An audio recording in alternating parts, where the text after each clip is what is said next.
ओम नमः सिद्धेभ्यः।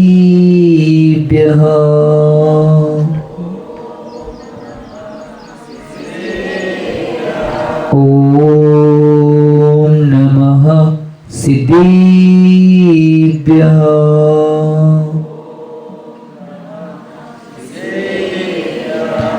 ओम नमः सिद्धेभ्यः।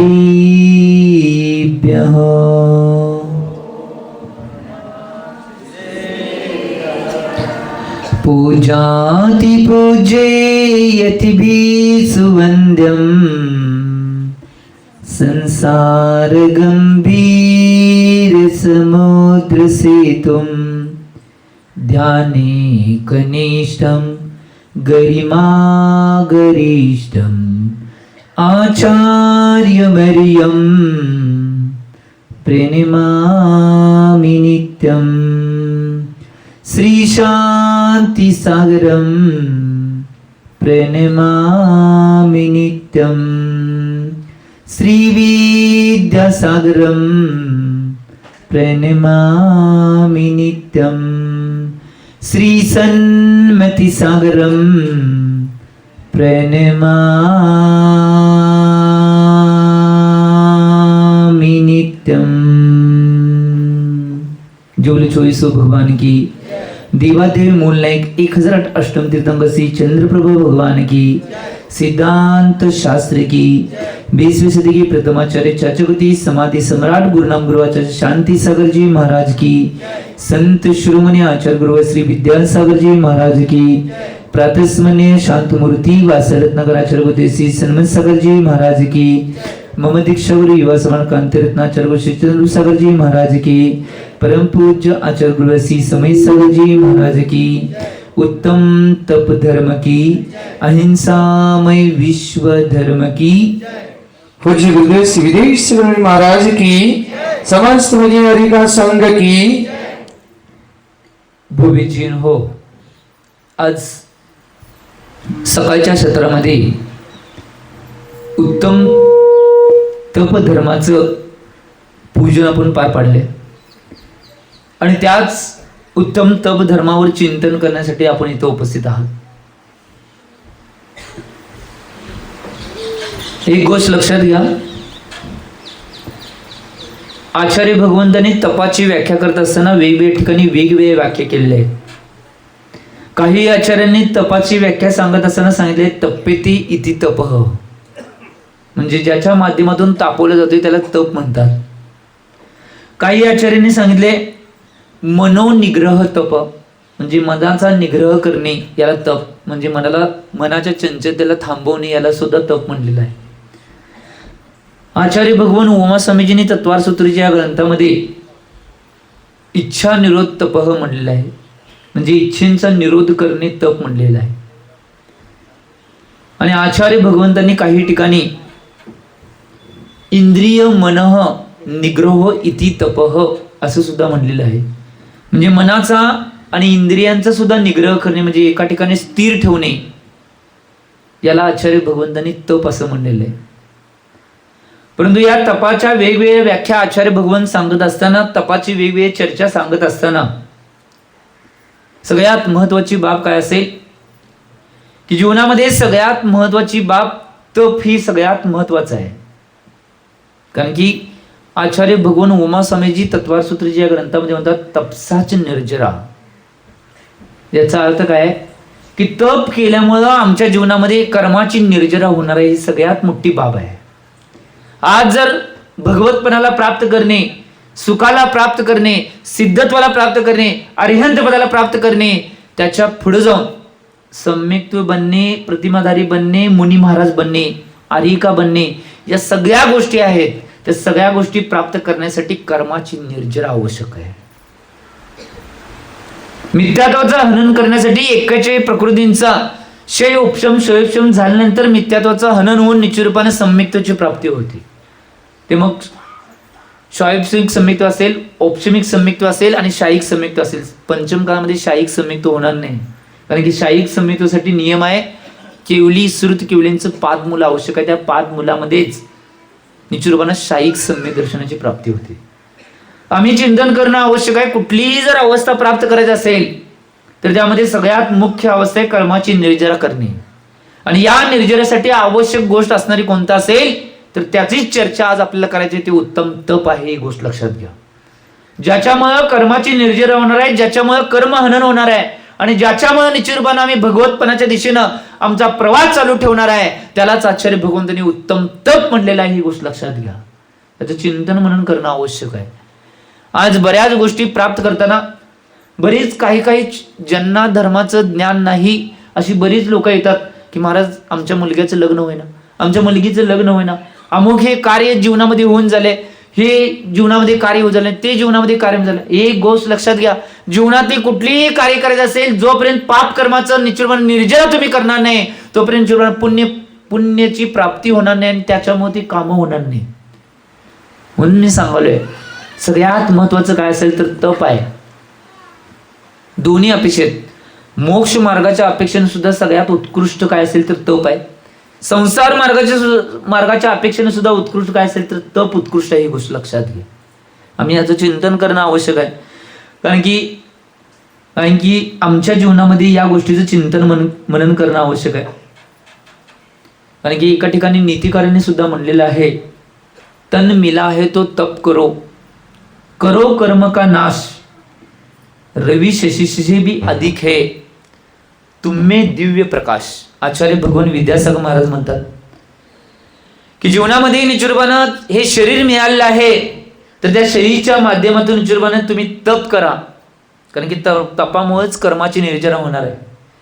आणि निश्चितपणे कर्माची निर्जरा झाल्यानंतर तू स्वतःला ओळखून घे. कारण की सूर्यापेक्षा चंद्रापेक्षा सुद्धा तुझ्याकडे दिव्य प्रकाश आहे. तो कुठला प्रकाश असेल तर आत्मशक्तीचा प्रकाश. आणि तप एक अशी साधना आहे, त्या आत्मशक्तीच्या प्रकाशाला उजागर करण्याची सगळ्यात मोठी साधना आणि सगळ्यात मोठं कर्तव्य कोणतं असेल तर ते तप आहे. ही गोष्ट लक्षात घ्या. याचं चिंतन मनन करणं आवश्यक आहे. आम्ही बारीक सारीक गोष्टीमध्ये नाही खचून जातोय. संसारामध्ये काय झालं तर खचून जातोय, जीवनामध्ये काय झालं तर खचून जातोय, व्रतामध्ये काय झालं तर खचून जातोय, मोक्ष मार्गामध्ये काय झालं तर खचून जातोय. परंतु एक गोष्ट लक्षात घ्या, कुठलंही काही झालं तर निश्चितपणे कुठल्याही मार्गावर खचून न जाता जेवढ्या प्रमाणात तुम्हाला तप करता येईल तेवढा करण्याचा प्रयत्न करा. त्याच्या माध्यमातून निश्चितपणे सगळ्या गोष्टी तुम्ही प्राप्त करू शकताय. आम्ही आमच्या जीवनामध्ये या सगळ्या गोष्टींचं चिंतन आणि मनन करणं आवश्यक आहे. कारण की आचार्य भगवंतांनी तपाची गोष्ट करत असताना 12 प्रकारची तप सांगितले आहेत की त्या 12 प्रकारच्या तपाच्या माध्यमातून आम्ही कर्माची निर्जरा करू शकतोय आणि भविष्यामध्ये मोक्ष मार्गावर आणि मोक्षात जवळ आम्ही पोहोचू शकतोय किंवा सिद्धत्वाला सुद्धा अरिहंत सिद्ध पदाला सुद्धा प्राप्त करू शकतोय. त्यामध्ये बाह्य तप 6 आहेत आणि अंतरंग तप 6 आहेत. त्यामध्ये बाह्य तपामध्ये पहिल्या नंबरला आचार्य भगवंत ठरवले अनशन, 2 नंबरला आहे अवमोदर्य, 3 नंबरला आहे वृत्ती परिसंख्यान, 4 नंबरला आहे रस परित्याग, 5 नंबरला आहे विविक्त शय्यासन आणि 6 नंबरला आहे काय क्लेश. ही 6 बहिरंग तप आहेत. यामध्ये पहिलेच अनशन ठेवले. अनशन शब्द 2 शब्दापासून बनलेला आहे. अशन, अशन म्हणजे भोजन आणि अन्न म्हणजे न घेणे, म्हणजे उपासाला अनशन म्हणलेलं आहे. त्यामध्ये मग वेगवेगळे भेद आचार्य भगवंतांनी केलेले आहेत. त्याला अनशन म्हणतात की खाद्य, स्वाद्य, पेय आणि लेय हे 4 प्रकारचे आहाराचे प्रकार सांगितले आहेत. त्या सगळ्यांना 100% टाकणे याला अनशन म्हणतात. त्यामध्ये भेद आहेत. एकासन, एकासन मध्ये काय, एक भुक्ती तेवढं नाही, भोजन जे एक आसन तेवढं ग्रहण करायचं आणि बाकीचं का नाही कुठलेही ग्रहण करायचं नाही, त्याला एकासन म्हणतात. दुसरं जे सांगितलं आहे अवमोदर्य. अवमोदर्य याचा अर्थ काय, अव म्हणजे लिमिट आणि मौदर्य म्हणजे पोट. जेवढं पोट आहे तुमचं त्याच्यापेक्षा कमी खाणे. काय म्हणलं, जेवढं पोट आहे, आता पोट भरायला किती लागते त्याच्यापेक्षा कमी खायचं. मग त्याचे बी उत्कृष्ट मध्यम जगाने 3 भेद केलेले आहेत. जेवढं तुमच्या पोटाला लागणार आहे त्यातला एकच भाग ग्रहण करणे हे उत्कृष्ट मध्ये येते.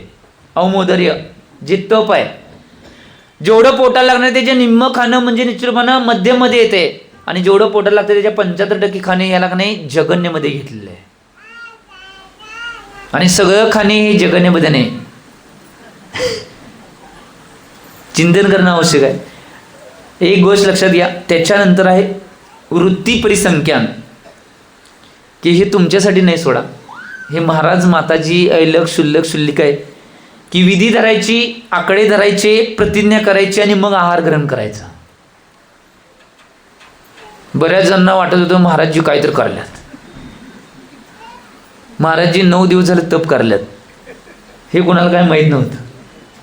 म्हणून म्हटलं मी आयद्या ऐकून पिवळ झाल्यावर बाकीच्या गोष्टी विचारायच्या नाही. आम्ही चिंतन करणं आवश्यक आहे. विधी, आकडे आणि प्रतिज्ञा, आचार्य भगवंतांनी जे अनशन, औदुमोर्दर्य, वृत्तीप्रसंख्यान, रसपरिताग, विविध शयशन, क्लायक्लेश जसं पुढं जाईल तसं का नाही त्याची पुण्याची मात्रा वाढत जाते. आचार्य भगवंतांनी ग्रंथात सांगितले. अनशन आहे त्या पुण्याची प्राप्ती. आता टक्केवारी सांगायचं झाली तर लिमिटेशन. त्याच्या पुढे जाऊन औमोदर्य, पोटापेक्षा कमी खाणे. सगळं पुढ्यात असताना सुद्धा नाही त्याग करून पोटापेक्षा कमी खायचं, हे औमोदर्य आहे. हे सुद्धा एक तप आहे. तेवढं सोपं नाही. पंचपक्वान पुढ्यात आहेत. सगळे पंचपक्वान पुढ्यात असताना सुद्धा निचूरपणात पोट जेवढी भूक आहे त्याच्यापेक्षा कमी खाणे हे मोठं तप आहे. उपासपेक्षा त्याच्या पुढे जाणे वृत्ती परिसंख्यान, संख्या सीमित करणे, प्रतिज्ञा करणे, नियम धरणे, आकडे धरणे, दिशा किंवा विधी धरणे, या सगळ्या गोष्टीच्या माध्यमातून हे औमोदर्यापेक्षा कठीण तप आचार्य भगवंतांनी वृत्ती प्रसाद सांगितले. त्याच्यानंतर रस परित्याग, 1, 2, 3, 4, 5, 6 असे जे रस आहेत ते षड रस, जसे जसे आपल्या शक्तीहून ते त्याग करणे त्याच्यापेक्षा कठीण तप सांगितले.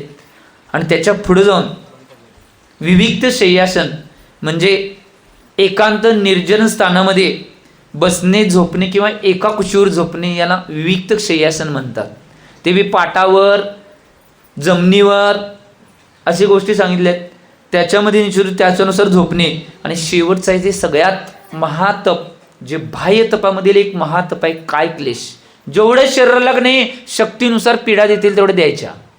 कशासाठी? धर्मासाठी. नाहीतर उद्यापासून आजपासून घरात जाऊन सगळं घोळ करचेला, शरीराला पीडा द्यायचे म्हणल्यावर. धर्मासाठी, धर्म करण्यासाठी, धर्माची आराधना करण्यासाठी, तप करण्यासाठी, ध्यान करण्यासाठी, सगळ्या गोष्टी धर्माच्या क्रिया करण्यासाठी या गोष्टी करणे, याला काय क्लेश म्हणतात. म्हणजे शरीराला तापवायचं, त्रास देऊन.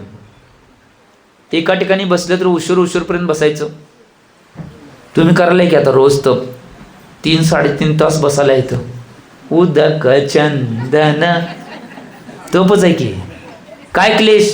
शरीराला निश्चितपणे तापवायला आहे एका ठिकाणी बसवून. काय कायांचं पाय दुखतात, काय कायांचं काय दुखतंय, म्हणजे सगळं हो सगळं दुखत असेल तरी बी एका ठिकाणी बसलेले असतात. का? कारण की भगवंतांचं पूजन आराधना करलं यासाठी. त्यावेळी काय क्लेश झालं म्हणजे ते मी तपच आहे. चिंतन करणं आवश्यक आहे. अशा सगळ्याच अवस्थेत कुठलीही अवस्था प्राप्त झाल्या त्या सगळ्या अवस्थेवर मात करून पुढच्या गोष्टी करणे, याला आचार्य भगवंतांनी ही 6 प्रकारची बाह्य तप सांगितले आहेत. त्याच्या पुढे जाऊन आचार्य भगवंतांनी अंतरंग तप 6 सांगितलं. त्यामध्ये पहिलंच आहे प्रायश्चित्त, की दोषांचं शोधन करणे आणि दोषांचं शोधन करून त्यातनं मुक्त होण्यासाठी प्रायश्चित्त घेणे, याला प्रायश्चित्त नावाचं तप सांगितलंय. बऱ्याच जणांना निश्चितपणे महाराजांच्या पुढं किंवा नाही आचार्यांच्या समोर जाऊन की नाही दोष सांगायला अतिशय ग्लानी वाटते, परंतु ते बी मोठं तप आहे. जे काही घडलेलं आहे, ज्या काही चुकीच्या दोष घडलेले आहेत ते जाऊन डायरेक्ट सांगायचे आणि प्रायश्चित्त. एक गोष्ट लक्षात घ्या, प्रायश्चित पाठाचा अभ्यास हा आचार्य भगवंतांचा असतोय आणि जास्तीत जास्त प्रायश्चित जे आहेत ते सगळे आचार्यांच्याकडूनच घ्यायचे. ही गोष्ट लक्षात घ्या. आचार्य महाराजांनी त्याचं प्रायश्चित द्यायचं आहे. ही गोष्ट तुम्ही लक्षात घेणं आवश्यक आहे. दुसरं आहे अंतरंग तपामध्ये विनय नावाचं दुसरं.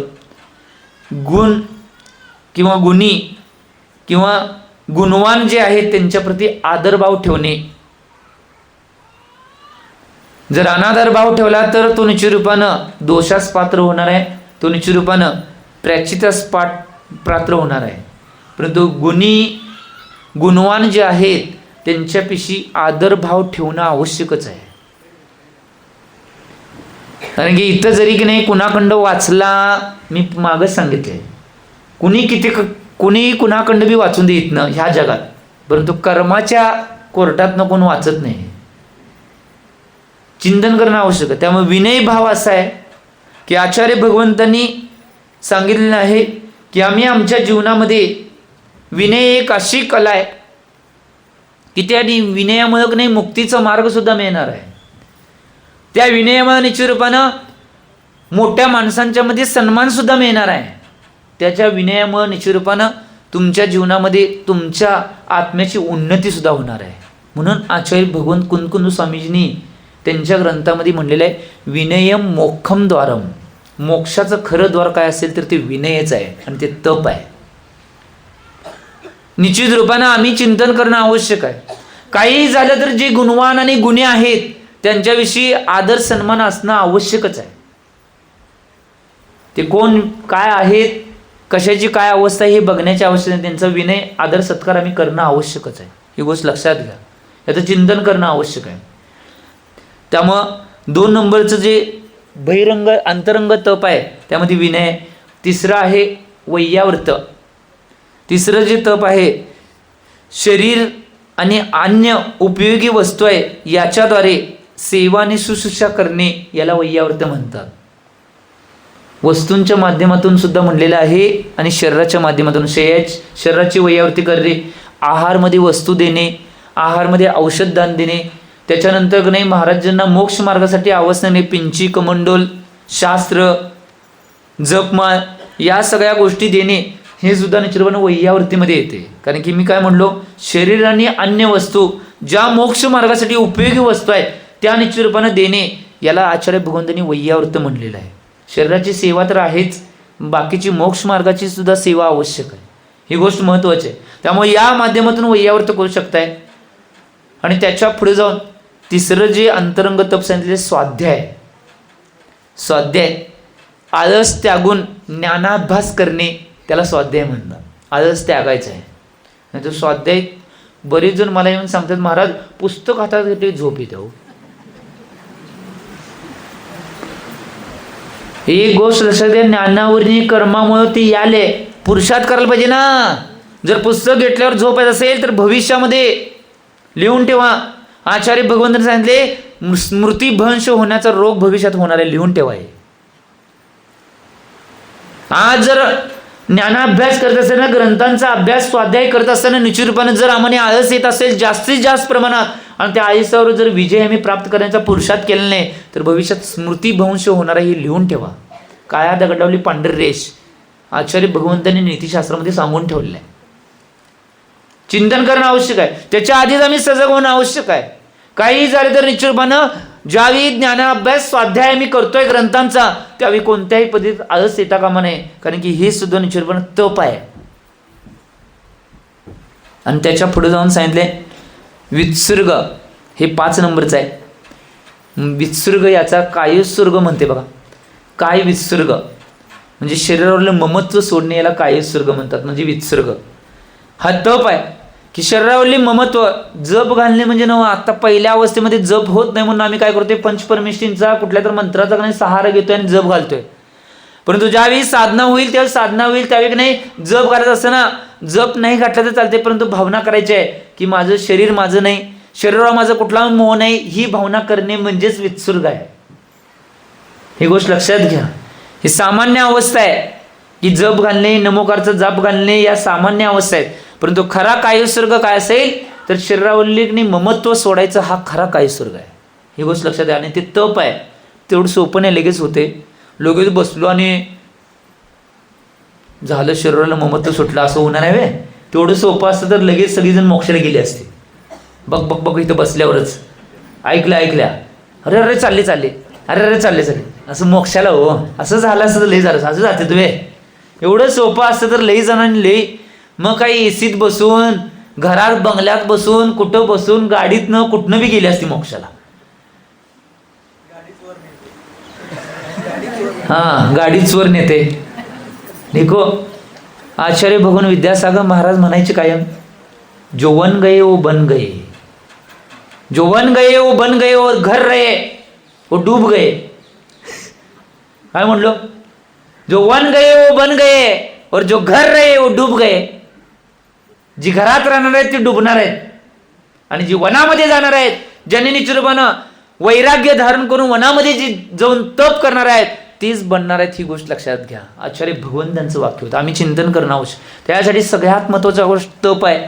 आणि शेवटचं जे आहे ते ध्यान आपण रोज आज करलोय की चिंतन करायचं आहे. मन वचन कायाला एका ठिकाणी रोखून ठेवणे याला ध्यान म्हणतात. किंवा एका गोष्टीवर त्याला केंद्रित करायचं. बाबा आत्मा असा आहे, आत्मा असा आहे, आत्मा असा आहे, तरी बी मधनं ढात चावते, तर बी माशी आली तर काय तर होतंय. परंतु मन वचन कायाला एका ठिकाणी एकाग्र चित्त करणे याला आचार्य भगवंतांनी ध्यान म्हणले. किंवा एक आचार्य भगवंतांनी एका गोष्टीवर, एका चिंतनावर, एका विषयावर सगळ्या मनाला केंद्रित करणे याला आचार्य भगवंतांनी ध्यान म्हणलेलं आहे. ज्यावेळी ध्यानाची पराकोटीची अवस्था प्राप्त होते त्यावेळी काहीही अवस्था प्राप्त झाली तर कोणताही जीव त्यातनं विचलित होत नाही. आम्ही चिंतन करणं आवश्यक आहे. हे 12 प्रकारचे जे नाही तप आहेत, जेवढ्या प्रमाणात आम्हाला हे तप करायला जमतील तेवढ्या प्रमाणात आम्ही हे तप करणं आवश्यक आहे. त्यावेळी निश्चितपणे या सगळ्या गोष्टी प्राप्त होणार आहेत. आम्ही चिंतन करणं आवश्यक आहे. एक गोष्ट लक्षात घ्या, आमचं काय झाले माहिती का, आज सगळं आरामशीर पाहिजे बघा, लेकिन आराम हराम है. काय म्हणलो मी? लेकिन आराम हराम है. आम्ही आमच्या जीवनामध्ये चिंतन करणं आवश्यक. जेवढं आमच्या शरीराला निश्चितपणे धर्माच्या माध्यमातून, तपाच्या माध्यमातून जेवढं तापवणार आहे तेवढं आम्ही की नाही मोक्षाच्या जवळ किंवा धर्माच्या जवळ जाणार, ही गोष्ट लक्षात घ्या. आज आम्ही बऱ्याच गोष्टी आहेत त्या विपरीत घेतोय. चिंतन करणं आवश्यक आहे, परंतु तप एक अशी व्यवस्था आहे की त्या तपामुळे निश्चितपणे बऱ्याच गोष्टी आम्हाला प्राप्त होणार आहे. एक उदाहरण आचार्य सन्मत्संग महाराज कायम सांगायचे की एक सेठजी होते आणि ते आजारी होते. आणि ते सेठजी एवढे आजारी होते, मग ते आजारी असताना नाही घराच्या बाहेर पडल्याने दवाखाना हुडकत होते. मग एक दवाखान्याचा बोर्ड लावलेला दिसला आणि त्या दवाखान्यात ते घुसले. आता बोर्ड लावल्यावर लगेच घुसायची आवश्यकता आहे हो डॉक्टर. आम्ही निश्चितपणे फॅमिली डॉक्टर असतील, ओळखीचे असतील तिकडंच जातो जास्त. म्हणजे तुमचं सांगायला नाही, आम्ही जातच नाही. आम्ही कशाला जाऊ? तरी एक गोष्ट लक्षात घ्या. कारण तो सेठजी घुसला. दवाखान्यात गेल्यानंतर काय झालं माहिती काय, ज्यावेळी तो आत गेला, आता त्याला वाटलं की नाही निश्चितपणे माझ्याकडं मला जे की नाही रोग झालाय किंवा मला जे आजारपण झाले ते लगे बरं होईल. तो जातोय आत गेल्यानंतर 2 दारं दिसतात तुला त्या सेठजीला. एका दारावर तुला मानसिक रोग आणि शारीरिक रोग एका दारावर. आता ते दोन्ही बघतोय. सेठजी जरा विचार करतोय. सेठजी विचार करतोय आणि काय म्हणते म्हणजे शारीरिक दार आहे की नाही तिकडं आत घुसते बघा. आत गेला. आत गेल्यावर तर डॉक्टर दिसेल म्हणजे डॉक्टर कुठे आहेत. आत बी परत आणि 2 दार होते. तिथं 2 दारावर, इकडच्या दारावर लिहिलेलं ऑपरेशन आणि इकडच्या दारावर लिहिलेलं औषध आहे. आता शेठजी विचार करतोय काय करायचं. मग शेठजी औषध जिकडे लिहिले तिकडे जातोय. गेल्यानंतर परत आत गेल्यावर डॉक्टर दिसतील म्हणते तर परत आणि 2 दार. त्या दारावर आणि काय लिहिलेलं असते, काय लिहिलं असते, तुमची जी कमाई आहे ती 5,000च्या वर आहे एका दारावर लिहिलं असते, आणि तुमची कमाई 1,000च्या आत आहे. मग शेठजी विचार करतो आणि ते 1,000च्या तिकडे दार जातं. दारात ना आज होते डॉक्टर कुठे भेटते, परत रस्त्यावरच येतोय की.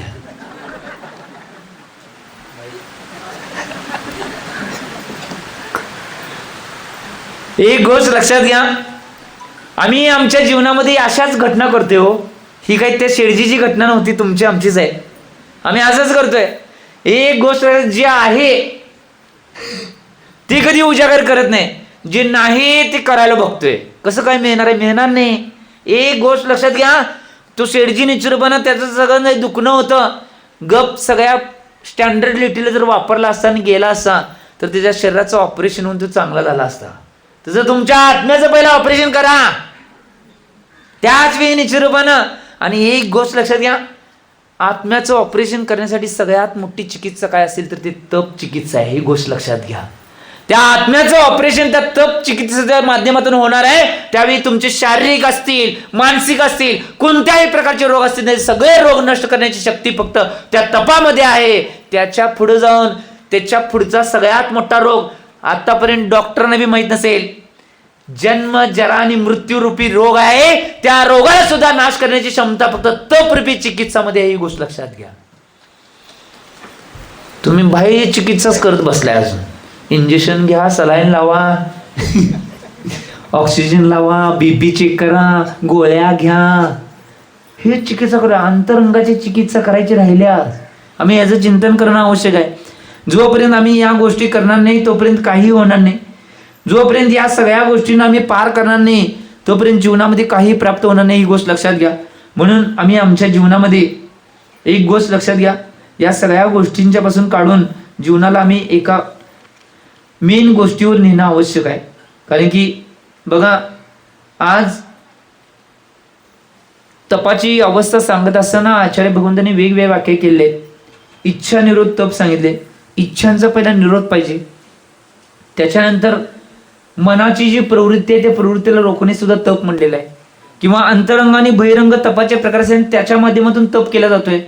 कुंद आचार्य भगवंतांनी एका ठिकाणी स्वाध्याय परम तप म्हणलेलं आहे. म्हणजे स्वाध्याय करणे हच तप आहे, हे सुद्धा सांगितलेलं आहे. एका ठिकाणी सांगितले तप्पेती इथे तप, म्हणजे शरीराला तापवणे म्हणजेच तप आहे समीचीन रूपानं. परंतु एक गोष्ट लक्षात घ्या, आज निश्चित रूपानं खरोखर जर फायदा पाहिजे असेल तर बहिरंग तपाला करण्यासाठी सगळ्यात महत्वाची आवश्यकता काय आहे? एका गोष्टीला रोखायचं, स्वाद, चवीला. आणि अंतरंग तपानं निश्चितपणे थांबवायचं असेल एका गोष्टीला थांबवावी, वाद. मी ऐलक असताना काही वाक्य लिहिलं होतं, स्वाद और विवाद दोनों छोड़ दो, स्वाद और विवाद दोनों छोड़ दो, स्वाद छोड़ा तो शरीर को फायदा, स्वाद छोड़ा तो शरीर को फायदा और विवाद छोड़ा तो समाज को फायदा. काय म्हणलो? जीवनामध्ये याचं चिंतन आम्ही करणं आवश्यक आहे. स्वाद आणि विवाद ही दोन्ही आहे, ते दोन्ही सोडणं आवश्यक आहे. ज्यावेळी आम्ही स्वादला सोडणार आहे त्यावेळी आमच्या शरीराला फायदा होणार आहे, आणि ज्यावेळी विवादाला सोडणार आहे त्यावेळी आमच्या समाजाला फायदा होणार आहे. ही गोष्ट लक्षात घ्या. म्हणून या दोन्ही गोष्टींचा तपासाठी त्याग करणं आवश्यक आहे. त्याच वेळी आम्ही आमच्या जीवनात काहीतरी उपलब्धी प्राप्त करू शकतो. आम्ही याचं चिंतन मनन करणं आवश्यक आहे. आज दोन्ही गोष्टी आमच्याकडे आहेत. सगळ्यात पहिला आम्हाला काय पाहिजे असेल? स्वाद. महाराज जी लय चांगलं जेवण केलं आज बसून, सगळीजण येऊन सांगतात मला.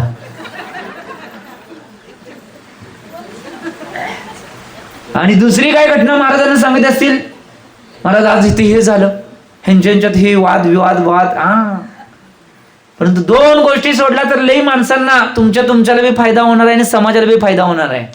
स्वादला सोडा आणि विवादला सोडा. ज्यावेळी स्वादाला सोडणार आहे त्यावेळी तुमच्या शरीराला फायदा होणार आहे, आणि ज्यावेळी विवादाला सोडणार आहे त्यावेळी समाजाला फायदा होणार आहे. ही गोष्ट लक्षात घ्या. जीवनात याचं चिंतन करावं. कारण की एक गोष्ट लक्षात घ्या, जीवनामध्ये आम्ही या सगळ्या गोष्टींचं चिंतन म्हणून केलं तर सगळ्या गोष्टी आम्हाला प्राप्त होतील, नाहीतर काही मिळणार नाही. एक गोष्ट लक्षात घ्या, आज तप काय व्यवस्था असते, तपाच्या बाबतीत किती चिंतन करणं आवश्यक आहे. आज दोन्ही गोष्टी आहेत. आचार्य भक्ती भावना सुद्धा आहे. आचार्य भक्ती आहे ना का? आज आचार्य भक्तीच काय, पूजन केलं काय, हुशार, लक्षात आहे. म्हणजे मी म्हटलं जेवल्यावर विसरले असते तर स्वाद घेतल्यावर. आज स्वाद चांगला होता म्हणत होती काय जण, म्हणून सांगितलं. हो, त्यामुळे आम्ही चिंतन करणं आवश्यक आहे. एक गोष्ट लक्षात घ्या, आचार्य भक्ती भावना सुद्धा आहे आज. त्याच्याबरोबर निश्चितपणे उत्तम तप धर्म आहे. आणि आचार्य आणि मुनी महाराजांसाठी ही तप संगत गोष्ट आहे.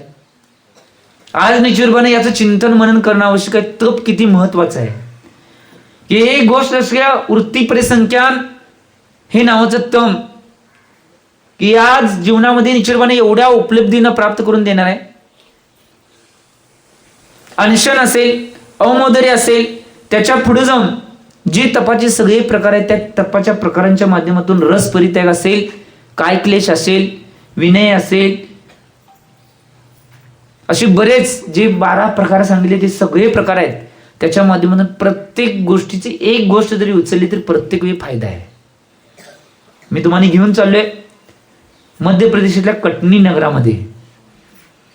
घटना आहे 80 ते 85 वर्षाची पूर्वीची. घटना उद्घाटित केलेली आहे पंडित सुमेरचंद्र दिवाकर्णी यांनी. ग्रंथ आहे कुठला ग्रंथ? चारित्र चक्रवर्ती ग्रंथ. त्या ग्रंथामध्ये एक घटना दिलेली आहे की जप निचुरबाने कशा पद्धतीने केले जाते आणि त्याच्या माध्यमातून किती निचुरबांना फायदा प्राप्त होतोय. प्रथमाचार्य शांतीसागर महाराजांची घटना मी तुमच्या समोर उद्घाटित करत आहे. आज आचार्य भक्ती सुद्धा आहे आणि तप धर्म सुद्धा आहे. या दोन्हींचं संगनमत घालून मी तुम्हाला आज कटनी नगरामध्ये नेत आहे की प्रथमाचार्य शांतीसागर महाराज ज्यावेळी सम्यक शिखरच्या दिशेने दर्शनच्या अपेक्षेने जात होते त्यावेळी कटनी या नगरामध्ये चौमासा होता आणि तिथं थांबले होते. आणि त्या कटनी नगरामध्ये त्यांनी एक वृत्ती प्रसंगान धरलं होतं, काय तर नियम धरला होता. आणि ते नियम धरून नाही गावामध्ये फिरत होते की आहार माझं पडघाण कुठं होईल या अपेक्षेनं. ज्यावेळी ते फिरत असताना निचुरबानं हे फिरत होते. पहिल्या दिवशी की नाही निचुरबाने फिरले गावामध्ये की नाही, कुठं काही त्यांचा नियम होता ते मिळाला नाही, त्यांनी कर सोडला आणि उपास झाला. दुसऱ्या दिवशी लोकांनी चिंतन केलं की आपल्या नगरामध्ये येऊन आचार्य महाराजांचा नाही नियम पटला नाही. मग निचुरबाने दुसऱ्या दिवशी आणि काही माणसांनी चौकी लावले. महाराजी त्या दिवशी सुद्धा नाही फिरले विधी धरून. दुसऱ्या दिवशी सुद्धा विधी मिळाला नाही, दुसऱ्या दिवशी बी उपास. माणसांनी आणि चिंतन केलं. तिसऱ्या दिवशी महाराजी विधी करून फिरले, तिसऱ्या दिवशी बी उपास. चौथ्या दिवशी विधी धरून फिरले, चौथ्या दिवशी उपास. पाचव्या दिवशी विधी धरून फिरले, पाचव्या दिवशी उपास. तो सगळ्या गावामध्ये सगळं गाव एकत्रित झालं आणि सगळ्यांनी मनात चिंतन केलं की आपल्या गावामध्ये येऊन निचुरबान महाराजांचा आहार होईन झालाय. निचुरबान कुठल्या तर पाप कर्माचा उदय असेल. त्यामुळे सगळ्यांनी ठरवलं प्रत्येक घराघरामध्ये चौका लागणार. जेवढी गावात घर आहेत त्या सगळ्या घरात चौका लागणार. काही बी करून उद्या महाराजांचा आहार करवायचाच. ठीक आहे म्हणजे सगळ्यांनी चौके लावले घरामध्ये. घरामध्ये चौके लावल्यानंतर ज्यावेळी 6वा दिवस होता, महाराजजी 6व्या दिवशी निचुरबानं 6व्या दिवशी बी विधी पकडून फिरले, परंतु कुठेही त्यांचा नियम पटला नाही. आता गावातल्या लोकांना आणि टेन्शन आणि हुरहुरी वाढली. नुसतं त्याग केल्यावर वाढते, नियम विधी पटल्यावर काय होईल. तर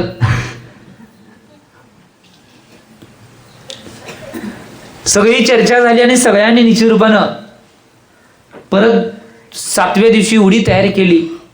महाराजजी निचुरबानं विधी धरले आणि फिरायला चालवले. त्यावेळी गावाच्या बाहेर एक आजी होती, एवढी गरीब की झोपडीत राहणार होती. तिने बी चौका लावला होता. सगळ्यांनी चौके लावले होते. सगळ्यांनी चौके लावले. सगळीकडे महाराज फिरायला लागले. आता पोरकडे पुढे असायची की सवयामध्ये महाराजजी आल्यात, महाराजजी आल्यात, पडगान चालू करा सगळे म्हणायला. मग त्यावेळी सगळीकडे महाराजजींनाच ते नेत होते, त्यांनी सांगत होते असं असं महाराज आल्यात. त्यावेळी काय झालं, सगळेजण चौक्याला सगळ्यांची विधी चालल्या. आणि ती आजीबाई काय केली, 2-3 इकडच्या तिकडच्या, ती घरात एकटीच होती. इकडच्या तिकडच्या मुलांना गोळा केल्या आणि तिथं नाही त्यांना सगळं फळांचं ताट, एक हे कलश, कलशावर जापमाळ, सगळ्या गोष्टी सगळं नाही ठेवून नियम काय असेल काय सांगता येत नाही महाराज. काय मनामध्ये वृत्ती धरतील, काय मनामध्ये विधी धरतील काय सांगता येत नाही, म्हणून सगळी तयारी केली ती. आणि त्याच वेगने पोरं ओरडत आली. पोरं म्हटली की नाही 3 कळस ठेवा, 3 कळस ठेवा. आजी गडबडीत आता 2च कळस आहे म्हणून एक कळस आणण्यासाठी. आणि काय योगायोगानं आजीच्या गळ्यामध्ये एक मोत्याची माळ होती आणि ती कळशामध्ये अडकली. गडबडीत कळस देताना नाही ती कळस माळ तुटली आणि सगळे मोती खाली पडले. आणि त्यावेळी ती कळस घेऊन आली. कळस घेऊन आल्यानंतर उभारली. महाराज येत होते. भो स्वामी नमोस्तु नमोस्तु नमोस्तु, भो स्वामी नमोस्तु नमोस्तु, अत्र अत्र आगच्छ गच्छ, अत्र अत्र आगच्छ गच्छ असं म्हणत आल्यानंतर ज्यावेळी महाराज जवळ आले, महाराज जवळ आल्यानंतर महाराज येऊन त्या आजीजवळ थांबले. अत्र अत्र तिष्ठ तिष्ठ म्हटले आणि विधी फेरी महाराज चालू केली. सगळीकडे जयको चाललेला प्रथमाचार्य शांतीसागर महाराज की चालू झालं. कारण की त्यांची विधी 6 दिवसानंतर 7व्या दिवशी पटली. जयगोत चाला. जयगोत झाल्यानंतर का नाही महाराजांचा नियम काय म्हणतो माहिती की ज्या दारामध्ये की नाही मोती विस्कटले असेल त्या दारामध्ये मी आहार करणार. ती विधी कोणी केली नव्हती. आजीनं वाटलं 3 कलश धरले म्हणून झालं पटलं. परंतु एक गोष्ट लक्षात, विधी कोणी केली नव्हती. त्यांचं पुण्यकर्म होतं. ती वत्ती जी होती, जी विधी होती ती विधी आपाप निचरून त्यांच्या पुण्यकर्मांना मिळाली. ते मोती सगळी विस्कटले, आपाप तुटलेली माळ आणि सगळे मोती विस्कटल्यामुळे शांतीसागर महाराजांचा नियम तिथं पटला. महाराजांनी नियम केला. गावात एवढे चौक्यात गावातले कोण आले तरी कोणाचं काही पदार्थ घ्यायचं नाही, कोणाला आत घ्यायचं नाही. आजींच्या घरात तेवढं महाराजांनी नियम केला. तसा मी नियम करू शकते ना, तसं काय समजू नका. म्हणजे महाराजजी सांगाले हो. तर महाराजींनी कोणाला हात घेतलं नाही. आजी आणि ती 3-4 मुलं होती तेवढ्यांनाच. आणि आजीच्या घरात आजीने काय केलं तर सगळी ताटं घेऊन आलेत की सगळी. महाराजांनी बाहेरच थांबवलं. महाराजांनी तेवढं निश्चलपणे आजीच्या हातात काय होते ते भरपूर खाल्लं. आणि भरपूर खाल्ल्यानंतर आहार सगळा केला. आहार व्यवस्थित निरंतर पार पडला. आणि महाराजजी त्या दिवशी नाही एक तिथं बाजूलाच काही झाडं होते त्या झाडाखाली सामायला बसायला गेले. ते संध्याकाळी 6 वाजताच परत आले. त्यावेळी सगळ्यांना वाटलं महाराजांचा आहार त्यांनी चांगला झाला नाही. महाराजजी निश्चलपणे रुसून बसलेत काही कोणाशा. परंतु एक गोष्ट पेक्षा दुसऱ्या दिवशी ज्यावेळी महाराजजी प्रवचन मध्ये बोलायला लागले त्यावेळी महाराजांनी प्रवचन मध्ये शब्द काढले की निश्चलपणे माझा आहार जिथं वृत्ती माझी विधी पटली त्या घरात आहार घेतला. माझी भावना एवढी विशुद्ध राहिली. सामायिक सोडायचेच भाव झाले नाहीत की संध्याकाळपर्यंत मी सामायिक करून मग मी निश्चलपणे मंदिराकडे गुंप्याकडे परत आलो. त्यामुळे एवढी भावनापूर्वक माझा आहार त्या घरामध्ये पार पडला. आम्ही चिंतन करणं आवश्यक आहे. अंतरंगामध्ये भावना महत्वाची आहे. केवढं महान तप त्या शांतीचा माने 6 दिवस निरंकार उपास. त्यामुळे वृत्ती काय बी धरू शकतात सांगाले हो. त्यामुळे चिंतन करणं आवश्यक आहे. आम्ही जीवनामध्ये चिंतन करणं आवश्यक आहे की जीवनामध्ये काय होतंय, कोणत्या कोणत्या घटना घडतात, कोणत्या कोणत्या गोष्टीने. एक गोष्ट लक्षात घ्या. एका ठिकाणी आचार्य भगवंतांनी सांगितलं आहे इच्छा निरोध तप. इच्छांचा निरोध घरात बसून तुम्ही तप करू शकताय.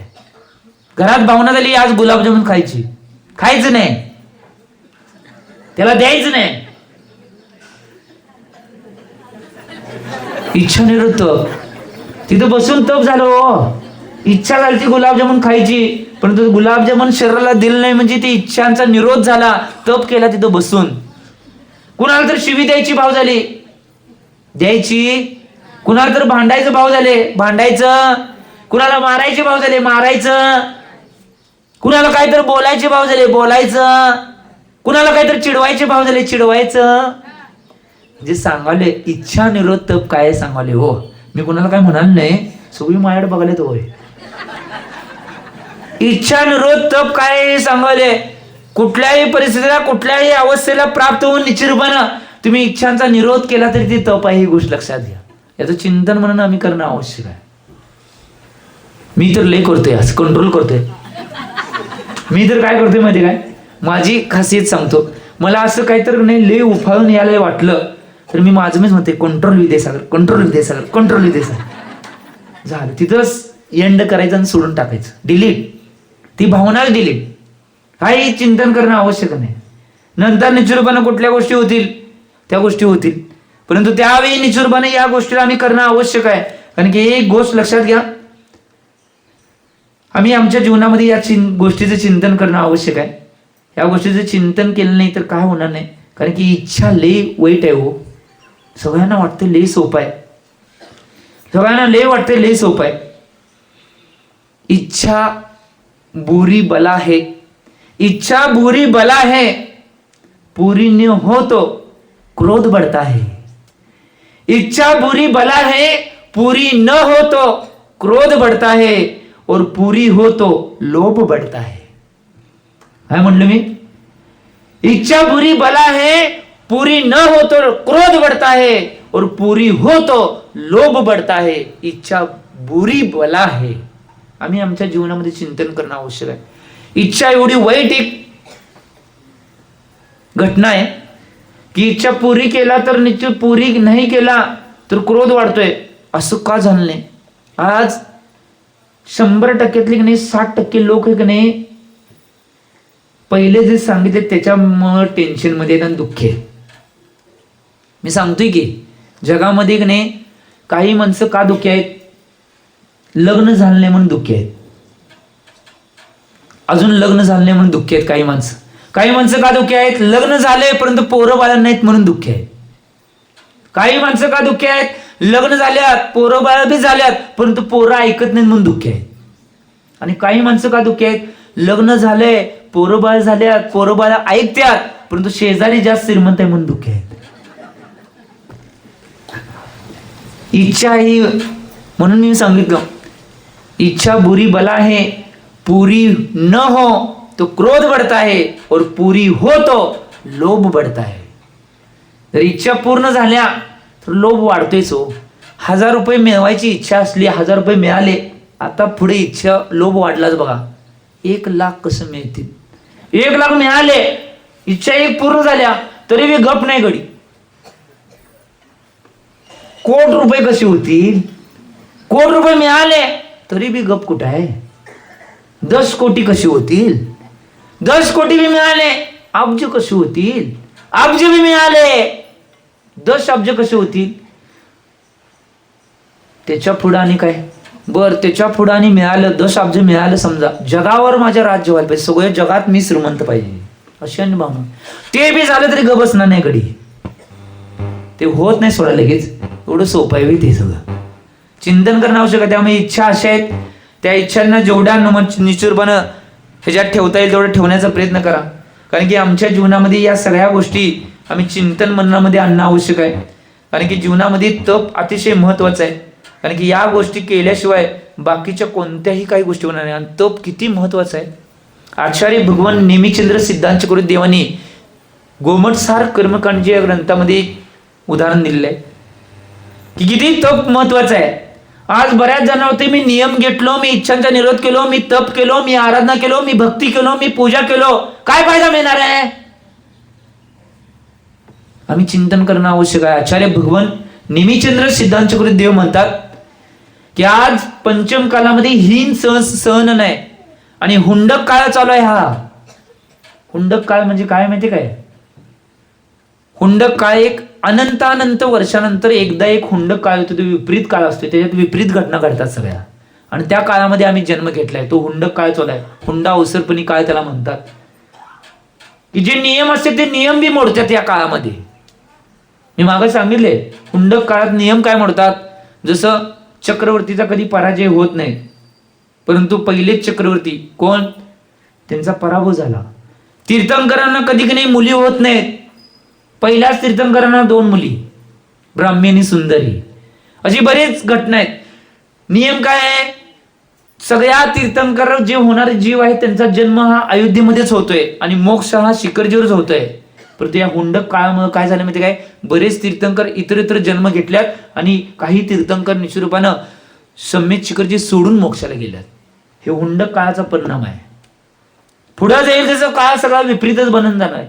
परंतु आचार्य भगवान नेमिचंद्र सिद्धांत देव गोमटसार कर्मकांड या ग्रंथामध्ये काय म्हणतात?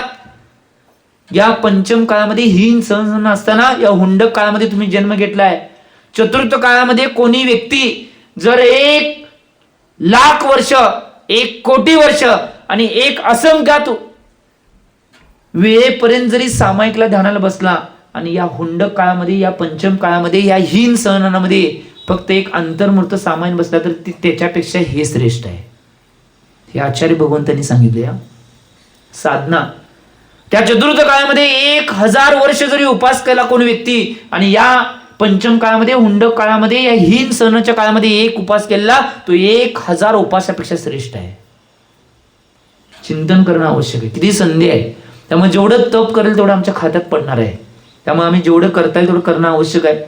बऱ्याच जणांना वाटते, एक गोष्ट लक्षात घ्या, आम्ही याचं चिंतन करणं आवश्यक आहे की या गोष्टीमध्ये आज बऱ्याच जणांना वाटते की आमचं शरीर साथ देत नाही महाराज, आम्ही कसं तप करायचं? शरीर ह्याला साथ देते काय? चिंतन करणं आवश्यक आहे. मी या गोष्टीचे चिंतन करणं आवश्यक आहे. एक गोष्ट का, शरीराची कॅपॅसिटी तुम्ही जशी निर्माण करणार आहे तशी होऊ शकते. आम्ही याचं चिंतन करणार. कालच उदाहरण ऐकला, सुकमाल. एवढा सुकमाल असून त्याच्या शरीराची कॅपॅसिटी त्यांनी निर्माण केली.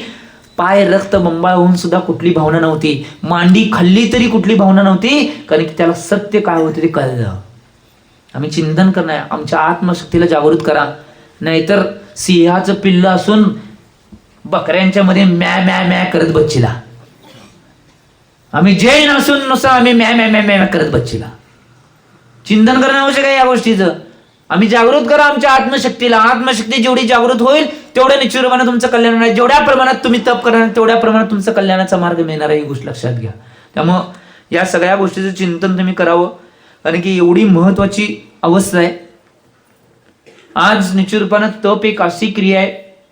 मी दुसऱ्या आचार्य भगवंताच्या नेत आहे, संत शिरोमणी आचार्य भगवान विद्यासागर महाराज, की तप निश्चितपणे काय आहे, तपाच्या क्रिया काय आहेत. एक निश्चित रूपानं 2 उदाहरण मी सांगतोय आचार्य भगवंतांची, की ज्यावेळी आचार्य भगवान विदिशा नगरामध्ये विराजमान होते त्यावेळी नाही तिथले टेम्परेचर होते ते 45 डिग्री सेल्सिअस होतं. किती? 45 डिग्री सेल्सिअस तापमान होतं. आणि त्यांचा कायम त्यांनी आपलं केस लोच आहे ते नाही 2 महिन्यांच्या आधी करायचे. उत्कृष्ट केस लोचची परिसीमा सांगितल्या. उत्कृष्ट केस लोच हे 2 महिन्याच्या आत करतात, मध्यम आहे ते 3 महिन्याच्या आत, आणि जगन्य आहे ते 4 महिन्याच्या आत. आम्ही जगन्यवाले आहे, परंतु आचार्य भगवान उत्कृष्टवाले होते. तर ते उत्कृष्ट निश्चित रूपानं उत्कृष्ट चर्या करणारे केस लोक त्यांनी नाही 45 डिग्री सेल्सिअस तापमान असून सुद्धा त्या दिवशी निश्चित रूपानं केस लोक केले.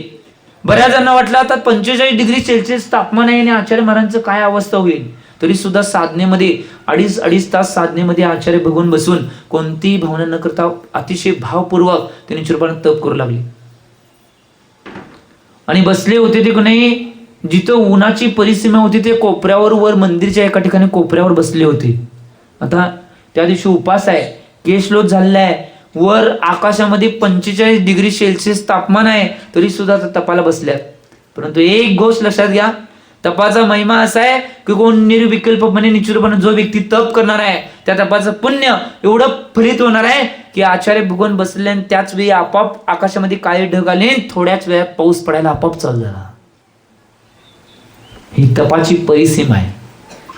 तप एवढं निश्चितपणे फलित होत आहे की तप जर निश्चितपणे तशी भावना, आता बऱ्याच वेळा निश्चितपणे या गोष्टी त्या सगळ्या गोष्टीला सामोरे जर आम्ही गेलो, कुठल्याही परिस्थितीत न घाबरता आम्ही जर सामोरे गेलो तर निश्चितपणे तशा व्यवस्था बी आपोआप निर्माण होतं. आता आम्ही शिखर जिल्ह्यात जेव्हा विहार करतो, श्रवणबेगला विहार करतो, बऱ्याच वेळा एवढी उष्णता असते की कधी कधी आपोआप निश्चितपणे कडक ऊन पडले त्यावेळी आपोआप ढग येणार. मग आम्ही म्हणणार बहुतेक वर सन्मत सागर महाराज आले असं म्हणणार. कारण की एवढ्या कडक उन्हामध्ये सुद्धा नाही आभाळ येणे तेवढं सोपं नाही, तरी सुद्धा यायला आम्ही म्हणणार. परंतु काय काय वेळेला कर्माचा उदय असला, सगळ्या त्या उन्हात त्या सगळ्या गोष्टीला त्या सगळ्या तपाला सहन करावं लागतंय. आणि की निश्चित रूपानं त्या सगळ्या अवस्था असतात, त्या अवस्थेमध्ये सगळ्या गोष्टींना सामोरे जावं लागतंय. ह्या गोष्टी आहेत. त्यामुळे निश्चित रूपानं आम्ही चिंतन याच्या गोष्टीचं करणं आवश्यक आहे. कारण की जीवनामध्ये सगळ्यात महत्वाची बाब काय असेल, जीवनामध्ये सगळ्यात महत्वाची बाब काय आहे की तप ही सगळ्यात महत्वाची बाब आहे. बघा आज सगळ्यात मुख्य उदाहरण तपाचं या काळामध्ये कोणाचं असेल, या काळाच्या आधी जे प्रथमापासून षष्टम काळापर्यंतला काळ घ्यायचा आहे, सगळ्यात त्यातला पंचम काळ चालू आहे. एक उदाहरण येते, जे कृष्णाचे सख्खे भाऊ होते गजकुमार, त्यांचं उदाहरण शास्त्रामध्ये येते. ते गजकुमार निश्चित रूपानं ज्यावेळी त्यांना वैराग्य झाले त्यावेळी निश्चित रूपानं काय अवस्था होती, बऱ्याच एका मुलीसंग एंगेजमेंट झाली होती आणि बऱ्याच मुलींना त्यांना दाखवलं होतं की यांच्या संग लग्न लावून द्यायचं आहे. परंतु काय झालं, भावना अशी निर्माण झाली की नाही आणि कुणाचे काहीतरी वचन ऐकल्यानंतर त्यांना वैराग्य झाल्यानंतर नाही निश्चित रूपानं वनामध्ये जाऊन दीक्षा घेतली. त्यांनी दीक्षा घेतल्यानंतर ते तप करायला लागले आणि योगायोगानं ज्या मुलीशी एंगेजमेंट झाली, बऱ्याच मुलींसंग एंगेजमेंट, त्यांना बी वैराग्य झालं, त्यांनी बी दीक्षा घेतल्या. परंतु निश्चित रूपानं ज्या मुलगी संघ एंगेजमेंट झाली होती आणि ते एंगेजमेंट लग्न न करता ह्यांनी निघून गेले होते, त्या घरातल्या त्या परिवाराला आणि त्या मुलगीला एवढा विकल्प झालता. आणि ज्यावेळी की नाही त्या मुलगी संघ एंगेजमेंट झालते की नाही, त्या मुलगीचे वडील होते ते की नाही फिरत फिरत त्याला हुडकत होते कुठं आहे तो, आणि योगायोगानं दिगंबर मुनी झाल्यानंतर ते सापडले की येत आहेत. त्यामुळे माझ्या मुलगीला एवढी वेदना आणि पीडा देऊन हा निवांत निश्चितपणे दीक्षा घेऊन इथं साधना करत बसलाय. त्यांची भावना एवढी बिघडली, त्यांनी काय केलं माहिती काय, त्यांच्या डोक्यावर मातीचं एवढं गोल चक्र निर्माण केलं आणि त्यामध्ये सगळ्यामध्ये की नाही अग्नी पेटवली आत. परंतु निश्चित रूपानं गजकुमार मुनी होते, त्यांनी समजलं की अग्नी पेटवल्या म्हणजे माझ्यावर उपसर्ग झालेला आहे, त्या उपसर्गामध्ये कुठल्याही शरीराची हालचाल न करता तसेच राहिले, अंतरंगामध्ये लीन होत गेले की निश्चित रूपानं जगामध्ये या कुठल्याही गोष्टी नाही, माझा आत्मतत्व तेवढं माझा आहे हा विचार करत एक एक निश्चित रूपानं ध्यानाची पायरी चढत ते आपल्या आत्मसाधनेमध्ये तसेच दृढ आले. इकडं शरीर जळालंय परंतु अंतरंगात मध्ये ते कर्म जळाल्यात. ज्यावेळी ते शरीर जळत होतं त्यावेळी अंतरंगामध्ये गजकुमार मुनी कर्मांना जाळत होते आणि त्या कर्मांना जात असताना कोणतेही संकल्प विकल्प कोणतीही भावना नव्हती. एवढे तपामध्ये दृढ होते. ते दृढ होत तसेच राहिले आणि अंतर्मुंतानंतर त्यांना केवळ ज्ञानाची प्राप्ती होऊन ते मोक्षाला निघून गेले. ही गोष्ट लक्षात घ्या. शरीर जळून जाऊन दे, परंतु कर्म जळणं सगळ्यात महत्वाचं आहे.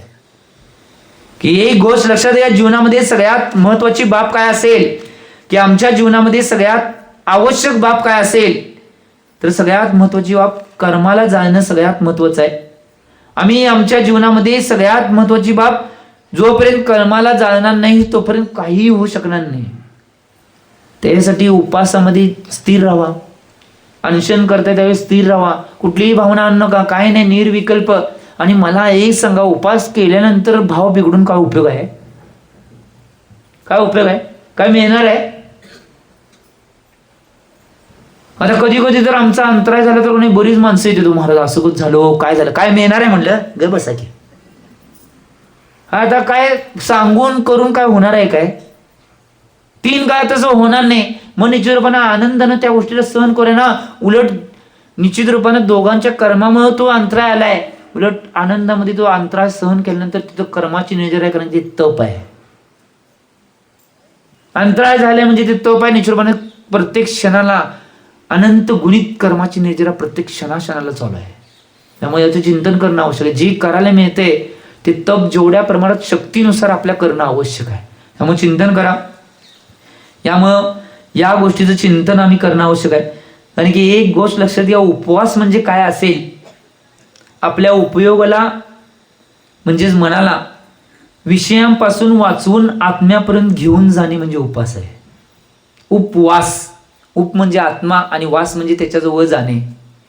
उपवास आम्ही समजतोय नुसतं अन्न पाणी त्याग करायचं, बाकीचे दिवसभर मग उपवास करतोय, त्या दिवशी भांडी घासायला काढायची, उपवास करते त्या दिवशी सगळं कामं करायचं, घर झाडं, काय कुठल्याही निजरूपानं कुठल्याही क्रिया करता कामा नये. उपवासामध्ये ज्यावेळी आत्म्याजवळ जाण्याचा प्रयत्न करणे म्हणजे उपवास आहे. ही गोष्ट लक्षात चिंतन मध्ये घ्या. आम्ही याचं चिंतन करणं आवश्यक आहे. या सगळ्या गोष्टीचं चिंतन मनन करणं आवश्यक आहे. एक गोष्ट लक्षात घ्या, तप एवढं महान आहे की तप सगळ्यांना बनवण्याची क्रिया करणार आहे. आज जीवनामध्ये आम्हाला सगळं काही देण्याचं कोण काम करणार असेल, सगळं काही पोहोचवण्याचं काम कोण करणार असेल, तर ते तपच करणार आहे. ही गोष्ट लक्षात घ्या. सगळ्यात उत्कृष्ट उदाहरण आचार्य सन्मत सागर महाराज कायम सांगायचे, अकबर आणि बिरबलाचं उदाहरण. की खरोखर तप काय आहे, की कुठलीही गोष्ट आणि कुठलीही सिद्धी प्राप्त करण्याचा सगळ्यात मोठा उपाय काय असेल तर तप आहे. अकबर बिरबलाचं एक उदाहरण सांगायचे. एक दिवस अकबरानं नाही आपल्या सभेमध्ये सांगितलं की बिरबल, आज तुला मी नवीन चॅलेंज देत आहे, ते चॅलेंज स्वीकारून तू जर ते केलास तरी चुरबान तुला मानलं जाईल. तर काय चॅलेंज आहे? त्या कोळशाला पांढरं करून दाखवायचे आहे. तो सगळ्यांना म्हटलं होतं कोळशाला कसं पांढरं करणार आहे? काय काय जण राजे मंत्री विचार करले, जाऊन साबणानं घासतोय काय कोणास ठाऊक. तो बिरबल आहे, तो काही व्यक्ती आहे. बिरबल चतुर बिरबल त्याला म्हटलं जायचं. तो निश्चितपणे घरामध्ये जातोय आणि म्हणतोय मला निश्चितपणे 3 दिवसाची मुदत द्यावी. राजानं अकबर बादशाहनं मुदत दिली, 3 दिवसाची तुला मुदत आहे. त्या 3 दिवसामध्ये काय करण्यास कर म्हणतो, ही क्रिया करायची आहे. त्यानं ठीक आहे म्हटलं करतो. आणि त्यानं काय केलं माहिती आहे? एवढा मोठा, तुम्ही काल कसं धूप घट करताना का नाही मोठे घेतलेलं की काय गाडा, तेवढं मोठं का नाही ते दरबारात घेऊन आला बघा. तो कोळसा भरून. कोण? बिरबल. आता सगळ्यांना वाटलं काळा कोळसा आहे तसं घेऊन आलाय की हो, आता हे पांढरा कसं करणार आहे? त्यावेळी निश्चितपणे बिरबल तिथे घेऊन आल्यानंतर बिरबलानं काय केलं, त्या दरबारात आणल्यानंतर त्या सगळ्या कोळशाला आग लावली. आग लावल्यानंतर क्षणामध्ये थोडा वेळ निघून गेला. थोड्या वेळ तसं कोळसा जल पांढरा पूर्ण निखारा झाला. निखारा होऊन पांढर शुभ्र सगळी राख राहिली. त्यावेळी सगळे अकबर बादशाह आणि सगळे मंत्री सुद्धा स्तब्ध राहिले की निश्चितपणे कोळसाला सुद्धा जर तापवलं तर निश्चितपणे तो पांढरा शुभ्र बनू शकत आहे. तसं जर शरीराला तापवलं तर आत्मा सुद्धा पांढरा शुभ्र बनू शकतो. ही गोष्ट लक्षात घ्या. आम्ही चिंतन करणं आवश्यक आहे. सगळ्यांना उत्तर मिळालं. अकबर बादशाह स्तब्ध राहिला. बिरबलाला कोण जिंकू शकत नाही. याचं चिंतन करणं आवश्यक आहे. आम्ही या गोष्टीचं चिंतन करणं आवश्यक आहे. जर आमच्या आत्मतत्वाला जर आम्ही तापवत गेलो, निश्चितपणे आमच्या शरीराला तापवत गेलो, तर आत्मा निश्चितपणे पूर्णपणे पांढरा शुभ्र धवल निकर बनणार आहे. ही गोष्ट लक्षात द्या. म्हणजे कर्मानं रहित तो बनू शकतो. ही एवढी शक्ती निश्चित रूपाने आमच्या जवळ तपाच्या माध्यमातून आम्हाला प्राप्त होती. ही गोष्ट लक्षात घ्या. याचं चिंतन आम्ही मनन करणं आवश्यक आहे. दुसरं जर कोणतं उदाहरण असेल तर सगळ्यात महत्वाचं उदाहरण आचार्य भगवान देतात की आम्ही चिंतन करणं आवश्यक आहे. या सगळ्या गोष्टींचं चिंतन आणि मनन आमच्या जीवनामध्ये जर केलं तर सगळ्या गोष्टी आम्हाला प्राप्त होतील.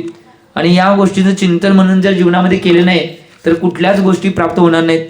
बघा, एक गोष्ट लक्षात घ्या की आम्ही आमच्या जीवनामध्ये या सगळ्या गोष्टींना घेणं आवश्यक आहे. जोपर्यंत जीवनातल्या सगळ्या गोष्टी निघून जाणार नाहीत आणि जोपर्यंत आमच्या शरीराला आम्ही तापवणार नाही तोपर्यंत काही होणार नाही. मला एक सांगा, आचार्य भगवंतांनी एक विधीशास्त्रामध्ये सांगितले, नीतिशास्त्रामध्ये सगळ्यात उत्कृष्ट विधी ती एकदा विधी पार पडली की त्या विधीपासून परत मागं केलेल्या विधीपर्यंत तो व्यक्ती पोहोचू शकत नाही किंवा ते पदार्थ पोहोचू शकत नाही. त्यात सगळ्यात महत्वाची किती काय काय गोष्टींना पार करून तिथं पोहोचावं लागतंय. आचार्य भगवंतांनी एक विधी सांगितल्या, दुधापासून तूप बनवण्याची विधी. दुधापासून तूप लगेच बनते वे, गॅसवर ठेवले की तूप बनला है नाही? होय म्हणलं बघा, नाही म्हणा की मग. तर दुधाला पहिला व्यवस्थित कोमट तापवायला पाहिजे. कोमट लई बी कडक केला तर काय उपयोग होत नाही, लई गार ठेवला तरी बी काय उपयोग होत नाही. बरोबर आहे की नाही? तर करेक्ट कोमट ठेवून त्यामध्ये निश्चितपणे विरजण घालायचं नाही. अनादी काळापासून आलेलं बदाम, मिरची, सोन्याचा चांदीचा सोन्याचा रुपया किंवा त्याच्या पुढे जाऊन काय आणि बेल्ट, काय असेल ते शुद्ध पद्धती जी आहे ती सगळं काय तर घ्या. हे सगळं घालून ते ठेवल्यानंतर मग ज्यावेळी त्याचं दही होणार आहे, दही झाल्यानंतर निश्चितपणे व्यवस्थित दही झाल्यानंतर त्यातले जे पदार्थ आहेत ते काढायचे आणि त्या दहीला निश्चितपणे घोसायचं आहे. अनुयोगांच्याकडे रवीनं घोसा. प्रथमानुयोग, कर्णानुयोग, चरणानुयोग, द्रव्यानुयोग. घोसल्याशिवाय लोणी येणार आहे वे. ज्यावेळी घोसवणार आहे त्यावेळी निश्चितपणे 4 अनुयोगाच्या माध्यमातून कळणार आहे. त्यावेळी तत्वज्ञान होणार आहे आणि त्यावेळी भेद विज्ञान होणार आहे. भेद विज्ञान झाल्यानंतर त्या दह्यामधून 2 पदार्थ बाजूला होणार आहेत, एक लोणी आणि एक ताक. तसंच शरीर आणि आत्मा त्यावेळी भेद विज्ञान बाजूला होणार आहे. माझा आत्मा वेगळा आहे, शरीर वेगळं आहे, हे भेदवान. आणि मग त्यानंतर निश्चित रूपानं हे वेगळं आहे कळल्यानंतर निश्चित रूपानं त्या लोण्याला लगेच, नाहीतर आजचं काढून ठेवा, उद्याचं काढून ठेवा, महिन्यानं तापवा, चालत नाही. आणि 48 मिनिटाच्या आत त्याच्या आधी त्याला लगेच गरम करायला ठेवायचं. गरम करायला ठेवल्यानंतर जेवढं तापणार आहे, लई बी तापवायचं नाही. लई तापवल्यानंतर नाही शरीर मोडतंय आणि लई लोण्याला तापवल्यानंतर तूप बाद होते. एकतर जळतंय नाहीतर वास येते. सांगाले हो, व्यवस्थित त्याला व्यवस्थित तापवल्यानंतर व्यवस्थित असं तूप निर्माण होते. एकदा ते तूप निर्माण झाले की निश्चितपणे परत ते दुधाच्या अवस्थेला, दह्याच्या अवस्थेला, ताकाच्या अवस्थेला आणि लोण्याच्या अवस्थेला कधीच प्राप्त होत नाही. तसं निश्चित रूपानं आमच्याकडे शरीरात जेवढं तापवेन तेवढ्या निश्चित रूपानं जो शुद्ध परमात्मा बाहेर निघणारा, एकदा शुद्ध परमात्मा निर्माण झाला, तो सिद्ध पर्यायाला जर प्राप्त झाला, अर्यंत पदाला प्राप्त झाला, तो परत कधी संसारात 3 काळामध्ये येणार नाही. आणि ती सगळी क्रिया कशाने होते तर तपानं होते, तापवल्यामुळे होते. ही गोष्ट लक्षात घ्या. म्हणून सिद्धत्वाला प्राप्त करायचं असेल तर शरीराला तापवणं आवश्यकच आहे. चिंतन करा या गोष्टीचं. आम्ही या गोष्टींचं चिंतन मनन करणं आवश्यक आहे. कारण की एक गोष्ट लक्षात घ्या, जीवन आमचं काय असेल तर निश्चित रूपाने मी कायमस्वरूपी म्हणतोय, मोम की तरह पिघलती है जिंदगी, मोम की तरह पिघलती ही जिंदगी, गमों की आग में जलती ही जिंदगी, गमों की आग में जलती ही जिंदगी, ठोकर लगे तो गम नहीं करना बंदो, ठोकर लगे तो गम नहीं करना बंदो, तब से तपने से संभलती है जिंदगी, तब से तपने से संभलती ही जिंदगी. आम्ही आमच्या जीवनामध्ये जर आमची जीवन जर सवरायचं असेल तर एकच पर्याय आहे, तपरूपी साधन आहे. त्याच्यामुळे आमची जिंदगी आम्ही सवरू शकतोय. ही गोष्ट लक्षात घ्या.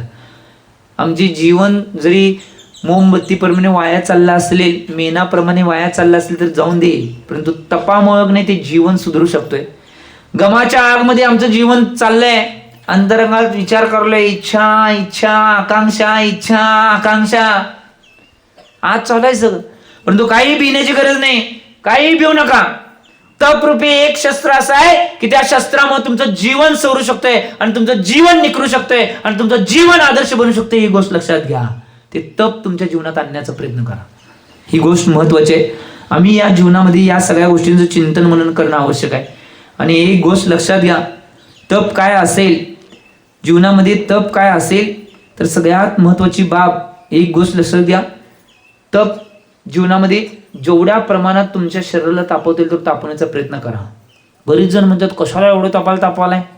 आम्ही जर नवीन नवीन या क्षेत्रात आलतो का नाही, ब्रह्मचर्य अवस्थेमध्ये छोटी छोटी मुलं असल्यागत वाटत होतं. कारण की वय किती 20, 21, 19, 20, 21, 22 या दरम्यान ब्रह्मचर्य वेशामध्ये. मग बऱ्याच आज्या म्हणतात, आज्या काय काय गावामध्ये आज्या आम्हाला म्हणायच्या, एवढं बारका सण कशाला आलायस, खायचं प्यायचं आहे चैनी करायचं आणि इकडं कशाला आलायस, काय काय आज्या विचारणार. आणि त्याच गावामध्ये ज्यावेळी की नाही निचूरपणा, कुठलं गाव आहे सांगत नाही, त्याच गावामध्ये की नाही ऐलक दीक्षा घेऊन परत त्या गावामध्ये गेल्यानंतर ज्यावेळी प्रवचन स्वाध्याय सगळ्या गोष्टी करताना त्या आज्या म्हणणार, बाबा बारक्या वयामध्ये सगळं घेतलं लय बरं झालं, आमच्यासारखं झालं असं काय झालं नसतं. आम्ही चिंतन करणं आवश्यक आहे. त्यामुळं त्यावेळी मग तसं म्हटल्यानंतर त्या आज्या म्हटल्यानंतर आम्हाला बी वाटायचं 21 वर्ष किंवा 22 वर्षे घर सोडली किंवा त्यातनं ह्यात आलो, त्याच्या आधी का मिळालं नाही आम्हाला. आणि काय काय जणांचे हात हालाले तरी अजून वाटेना. चिंतन करणं आवश्यक आहे. शेवटला काय मिळणार नाही, शेवटला मिळणार फक्त एकच आहे, सुतळीची गाठ, चिप्पाडाचे थाट, मांजर पाट आणि मशानाची. मी काय म्हणलो नाही बाबा. त्यामुळे त्याच्या आधी चिंतन करणं आवश्यक आहे, त्याच्या आधी तापवणं आवश्यक आहे. चिंतन करा. आम्ही या गोष्टीचं चिंतन करणार नाही, दुसरी कुठली वाट सापडणार नाही तुम्हाला. त्याच्या आधी मी जागृत करलोय. जसं रात्री तुम्हाला जागृत करतात की गुरक्या जागते रहो, चोर कोणतरी येतील, तुमचं सोनं संपत्ती पैसा वैभव सगळं नेतील चोरून. आम्ही आलोय, गुरक्याच आहे आम्ही. जागते रहो, गिजवणे कर. जर जागा राहिलं नाही तर तुमच्या आत्मरूपी गुणरूपी संपत्ती आहे ती मिथ्यात्वरूपी अज्ञानरूपी चोर चोरून नेतील. जागा राहा. म्हणून 4 महिने पुरुषार्थ चालू आहे. तुम्हाला जागा करायचं चालू आहे. झोपल्याला ना जागा करीन हो आम्ही. झोपेचं सोंग घेतलं त्यांना जागू करू शकणार. वरडून दे नाही तर काय डॉल्बी लावलं तरी उठणार नाहीत. चिंतन करा. यामुळे एक गोष्ट लक्षात घ्या, जेवढं काही करता येतं तेवढं करण्याचा प्रयत्न करा. जेवढं काही जीवनामध्ये करता येते तेवढं करण्याचा प्रयत्न करा. एक गोष्ट लक्षात घ्या, आचार्य सन्मत सगळ महाराज काय म्हणायचे, इच्छा दुख का मूल है अरु अवगुण की खान. इच्छा दुख का मूल है अरु अवगुण की खान. इच्छा तज तप को करे, इच्छा तज तप को करे, मिलता केवल ज्ञान. मिलता केवल ज्ञान. जीवनामध्ये जर नाही इच्छा रूपी नाही निश्चितपणे गोष्ट आहे ती त्या गोष्टीला त्याग केला आणि ते त्याग करून जर जीवनामध्ये तप केला तर एकच गोष्ट मिळणार आहे, केवळ ज्ञान मिळणार आहे. आणि केवळ ज्ञान ज्याला व्यक्तीला मिळणार आहे त्याचं आयुष्यभराचं कायमस्वरूपी कल्याण झालं. किती उत्कृष्ट भाव आहे. त्यामुळे आम्ही जागृत होणं आवश्यक आहे.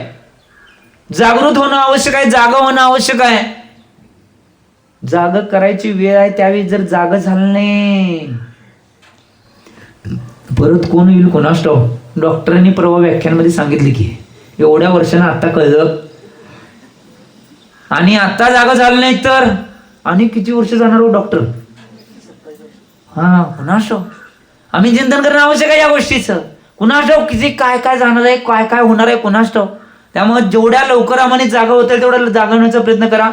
कारण की एक गोष्ट लक्षात घ्या, आचार्य भगवंत गुणभद्र स्वामीजी आत्मानुशासनच्या या ग्रंथामध्ये म्हणतात, सगळ्यात महत्वाची बाब सांगितल्या. बऱ्याच जणांना वाटते हे तप करणं अवघड आहे, हे ध्यान करणं, उभारणे, एक टाइम जेवणे, उपवास करणे या गोष्टी अवघड वाटत असेल तर काही भिवू नका. पुढचं एक तप सांगितलेले भारी आहे. आचार्य भगवान आत्मानुशासनजी या ग्रंथामध्ये आचार्य भगवान गुणपद्र स्वामीजी सांगतात. त्यांनी एक गाथा दिलेला आहे. करुतो न चिरम घोरम तपो क्लेशा सहो भवान चित्तम साध्यान कशाय रिन्न जेद्या तत्ता ज्ञात्रा द्रात्यज्ञा. आचार्य भगवंतांनी काय म्हटलंय माहिती काय? सगळ्यात महत्वाची गोष्ट सांगितली. जर चित्ताची वृत्ती अनुशासित आहे, चित्ताची वृत्ती जर अनुशासित आहे आणि भावामध्ये जर समता आहे तर याच्यापेक्षा मोठ्या तपाची काही गरज नाही. काय म्हटलं मी? तुमच्या जर चित्ताची म्हणजे मनाची जी नाही वृत्ती आहे ती अनुशासित असेल आणि भावनेमध्ये जर समता असेल तर जगामध्ये दुसरं कुठलं तप करण्याची आवश्यकता नाही. कारण की ही दोन तप कर्म असं आहे की ती तप कर्म निर्जरा करताना निजरा करण्यासाठी जी साधना आहे ती साधना आपोआप गोळा करते. काय करायला लागत नाही. एक गोष्ट लक्षात घ्या, सगळ्यात महत्वाची बाब काय आहे? मनाची विशुद्धता, मनाची निर्मलता हीच कर्म निजरा सगळ्यात उत्कृष्ट कारणभूत आहे. मी आज या पंचम काळामध्ये चमत्कार होत नाही बरेच जण म्हणतात, परंतु आज या पंचम काळात चमत्कार होऊ शकतो हे मी सांगू शकतो. कारण की पंचम काळामध्येच आचार्य भगवान मानतुंग स्वामी झाल्यात. ज्यावेळी त्यांना निचरपण त्यांच्यावर संकट आलं त्यावेळी त्यांनी आदिनाथ भगवंतांची स्तुती करण्याचा मार्ग घेतला आणि भक्तांबर सूत्राची रचना केली. ज्यावेळी 46 श्लोक रचला गेला त्यावेळी 48 बेड्या तुटल्या गेल्या आणि त्या 48 बेड्यातून ती मुक्त झाली. या पंचम काळामध्ये झालेली घटना आहे. असे बरेच कथानक घडलेले की ते सगळे पंचम काळात घडले आहेत. पंचम काळ सुद्धा, परंतु एक गोष्ट त्यात महत्वाची आहे, तुमच्या मनाची विशुद्धी. मनाची विशुद्धी सगळ्यात महत्वाची आहे. आज सुद्धा चमत्कार होऊ शकतोय. आज बरेच जण 3-3 वेळा, 2-2 वेळा, 5-5 वेळा, 10-10 वेळा भक्तांबर म्हणणारी माणसं आहेत काय जण, परंतु त्यांच्या हातातला दोरा बी तुटत नाही.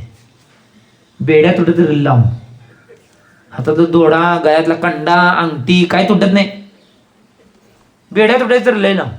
का तुटत नाही याचं मूळ कारण आहे की मनाची विशुद्धी तर तेवढी नाही. आज जर मनाच्या विशुद्धीपूर्वक कुठल्याही मंत्राचा, कुठल्याही स्तोत्राचा जर जाप केला तर आज या पंचम काळात सुद्धा चमत्कार व्हायला वेळ लागणार नाही. ही गोष्ट लक्षात घ्या. आज अशी बरेच व्यक्ती होऊन गेले. मी एक उदाहरण तुमच्या प्रस्तुत करतो की आता राजस्थानमध्ये त्यांचा चतुर्मास चालू आहे. पंचम पट्टाधीश आचार्य वर्धमान सागर महाराजांची कथा तुमच्या समोर मांडली. पंचम काळात सुद्धा चमत्कार करण्याची शक्ती आहे. आणि तप, इच्छांचा निरोध, आकांक्षांचा निरोध, मनाची वृत्तीला रोखणे आणि मनाच्या विशुद्धीमध्ये एवढी ताकद आहे की ते तप केला तर त्या तपाच्या माध्यमातून निश्चितपणे कोणतीही उपलब्धी प्राप्त करण्याची शक्ती आहे आत्म्यामध्ये आणि या शरीरामध्ये आहे. ही गोष्ट लक्षात घ्या. पंचम पट्टाधीश वर्धमान सागरजी महाराज ज्यावेळी नवीन नुसता दीक्षा घेतली आणि मुनी बनले त्यावेळीची घटना आहे की फक्त काय तर माझ्यामध्ये 2-3 वर्ष मुनी होऊन त्यांना चालते आणि अचानक एक दिवस राजस्थानमध्ये विराजमान असताना त्यांचे डोळे दोन्ही दिसायचं बंद झालं. सकाळचे 10 वाजले होते. आहार होऊन आलते नुसता. दोन्ही डोळ्यांना दिसायचं बंद झाल्यानंतर ज्यावेळी बऱ्याचदा त्यांनी प्रयत्न केला परंतु काय डोळे चोळले, डोळ्याला पाणी लावलं, सगळ्या क्रिया केल्या परंतु डोळ्याला दिसायला काही दिसेना. त्यावेळी त्यांच्या गुरूंच्याकडे त्यांनी गेले आणि कुठल्या तरी माणसाला धरून गुरूंच्याकडे गेल्यानंतर गुरूंना तिथं निवेदन केलं की माझ्या डोळ्याला दिसायचं बंद झाले, मला सल्लेखना द्या. त्या गुरु म्हणले संध्याकाळपर्यंत बघूया आणि काय होते तोपर्यंत भगवंतांची भक्ती करत बसा. आणि योगायोगानं ज्या मंदिरामध्ये विराजमान होते त्या मंदिरामध्ये शांतीनाथ भगवंतांची की नाही प्रतिमा होती आणि त्यांना 1-2 वर्ष फक्त दीक्षा घेऊन झालेत. काय पाठ असणार आहे हो? स्वाध्याय काही पाठ नव्हता. फक्त एक संस्कृत मधली शांती भक्ती पाठ होती जे आपण म्हणतोय बघा, न स्नेहाचरणम प्रयांती भगवन पाद्वद्वयम ते प्रजा हेतुस्तत्र विचित्र दुःख निचय संसार घोरा नव. एवढी एकच भक्ती पाठ होती. प्रतिगमन थोडं पाठ होतं, बाकीच्या भक्त्या थोडं पाठ होतं, रोज बघून म्हणायचे. परंतु त्यांनी काय केलं, धीर सोडला नाही. गुरूंनी जे सांगितले ते भगवंतांच्या पुढ्यात गाभाऱ्यामध्ये जाऊन भगवंतांच्या समोर जाऊन बसले आणि दिवसभर नुसता एकाच शांती भक्तीचं पठण करत भरले. शांती भक्तीचं पठण करत राहिले आणि ज्यावेळी संध्याकाळची प्रतिगमनची वेळ आली ती 5:30-5च्या दरम्यान, 6च्या दरम्यान ज्यावेळी शांती भक्ती म्हणत होते आणि शांती भक्ती म्हणत असताना ज्यावेळी शांती भक्तीचा 18वा श्लोक ज्यावेळी ते म्हणले त्यावेळी 18वे श्लोक म्हणल्या त्यांची डोळ्याला दिसायला चालू आणि शांतीनाथ भगवान दिसले आणि जोर जोरात ओरडले की शांतीनाथ भगवान की जय म्हणले आणि मला दिसायला चालू झाले, दिसायला चालू झाले म्हणायला चालू केले आणि गुरूंच्या जवळ गेले, गुरूंच्या चरणात नमस्तो अर्पण केला आणि निश्चलवान नमस्तो अर्पण करून म्हणले की मला महाराजी सगळं दिसायला चालू झालंय. त्यावेळी गुरु म्हणले की सांगितलं होतं आज संध्याकाळपर्यंत बघूया, नंतर ठरवूया. या पंचम काळामध्ये आत्ताच काही वर्षापुढं आणि त्याच एवढ्या विशुद्धीपूर्वक ते शांती भक्तीचं पठण केलं आणि ती दृष्टी परत आल्यानंतर त्यांनी त्यानंतर 3 मस्तकाभिषेक पार पडले.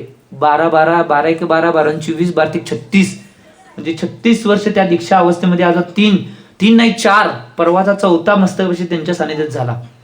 म्हणजे किती 12 24 12 36 12 चौक 48 वर्ष मस्तकाभिषेक 3 त्यांच्या सानिध्यात ते 3-4 मस्तकाभिषेक झाल्या. तरी अजून निश्चयपणे त्यांची प्रकृती सगळी चांगली आहे आणि राजस्थानमध्ये आता प्रभावना सहित आता त्यांचा चतुर्मास चालू आहे. का सांगितलं? या जर मनाची निर्मळता जर असेल, चित्ताची जर अनुशासनता जर असेल, चित्तामध्ये जर अनुशासन आम्ही अनुशासित राहिलो तर निश्चितपणे आणि भावनेमध्ये जर समता असेल तर ते तप कुठेही बसून तुम्ही करू शकता आणि कुठल्याही गोष्टीला प्राप्त करण्याची शक्ती मात्र तुमच्यात आहे. ही गोष्ट लक्षात घ्या, हे मला सांगायचं होतं. म्हणून निश्चितपणे आम्ही या गोष्टीचं चिंतन मनन करणं आवश्यक आहे. या सगळ्या गोष्टीचं चिंतन आम्ही जीवनामध्ये करणं आवश्यक आहे. कारण की एक गोष्ट लक्षात घ्या, काही करण्याची आवश्यक नाही. एक गोष्ट केला तर लई भारी.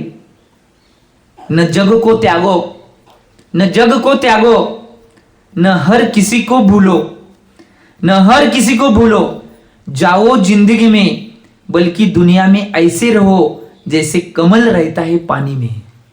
जिंदगी में ऐसे रहो जैसे कमल रहता है पानी में. कमल पाण्यामध्ये राहून सुद्धा पाण्यापासून बाजूला आहे. आम्ही संसारात राहून सुद्धा संसारापासून बाजूला राहायचं आहे. जेवढं धर्माच्या क्रिया करतील तेवढं करण्याचा प्रयत्न करा. जीवनामध्ये सगळ्यात ही आवश्यक बाब आहे. मी जीवनामध्ये एकच निचूरपणं गोष्ट सांगतो की आम्ही आमच्या जीवनामध्ये काय असेल. आज बरीच जण म्हणे तपाला वेगळी भाषा देतात, म्हणून मी सांगताना सांगतो तप का अर्थ तपाना नाही, तप का अर्थ तपाना नहीं, तप का अर्थ तपना है. काय म्हणलो? तप का अर्थ तपाना नहीं, तप का अर्थ तपाना नहीं तपना है. दूसरों को नहीं, अपने लिए, दूसरों को दिखाने नहीं बल्कि अपने तक आने के लिए तप तपना है. आम्ही आमच्या जीवनामध्ये चिंतन करणं आवश्यक आहे. आज बरीच जण बऱ्याच गोष्टी नाही समजतात, त्या समजतात गोष्टी नसतात. म्हणून मी जाता एवढेच भाव करतो, एका कवितेच्या माध्यमातून तुम्हाला योग्य गोष्टीपर्यंत नेण्याचा प्रयत्न करतो आणि माझ्या मनाला लावून देतो. कारण की तप किती महत्वाचं आहे या कवितेच्या माध्यमातून तुम्हाला सांगण्याचा प्रयत्न करतो. सूरज तपे तपे रे माटी, सूरज तपे तपे रे माटी, दीपक जले जले रे बाती, दीपक जले जले रे बाती, तुझको तपना होगा मोह तजना होगा, तुझको तपना होगा मोह तजना होगा. तप ही तो माटी को गागर बनाए, तब तो ही माटी को गागर बनाए, गागर में सागर सहज ही समाये, गागर में सागर सहज ही समाये. माटी सा अर्पण समर्पण जब होगा, माटी सा अर्पण समर्पण जब होगा, मुक्ति रमा का वरण तभी होगा, मुक्ति रमा का वरण तभी होगा. तुझको तपना होगा, तुझको तपना होगा, मोह तजना होगा. तप अग्नि में तप के हो जा तो कुंदन, तप अग्नि में तप के हो जा तो कुंदन. तप से ही करते हैं जन्म, तप से ही कटते हैं जन्मों के बंधन, तप से ही कटते ही जन्मों के बंधन. तप के बिना तेरा निश्चित पतन है, तप के बिना तेरा निश्चित पतन है, तप ही तो मुक्ति का अंतिम जतन है. तुझको तपना होगा, तुझको तपना होगा, मोह तजना होगा. तप यानी इच्छाओं को शांत करना, तप यानी इच्छाओं को शांत करना, तप यानी विषयों से मन को हटाना, तप यानी विषयों को मन से हटाना, तप यानी खुद में ही खुद को पाना, तप यानी आत्मा को निर्बल बनना. तुझको तपना होगा, तुझको तपना होगा, मोह को तजना होगा, मोह को तजना होगा. तुझको तपना होगा तभी आत्मा का वरण होगा, तभी मुक्ती लक्ष्य का वरण होगा. तुझको तपना होगा. मी एवढीच भावना करतो की तुम्ही तुमच्या जीवनामध्ये तप करून आपल्या जीवनाला आणि आपल्या आत्म्याला प्राप्त करून तुमच्या एवढी भावना करतो आणि जाता एवढेच भाव करतो. मानव जीवन मिला है बेस्ट, उसे मत जाने दो वेस्ट। मानव जीवन मिला है बेस्ट, उसे मत जाने दो वेस्ट। पाप को दो रेस्ट, अपने आप की कर लो टेस्ट। पाप को दो रेस्ट, अपने आप की कर लो टेस्ट।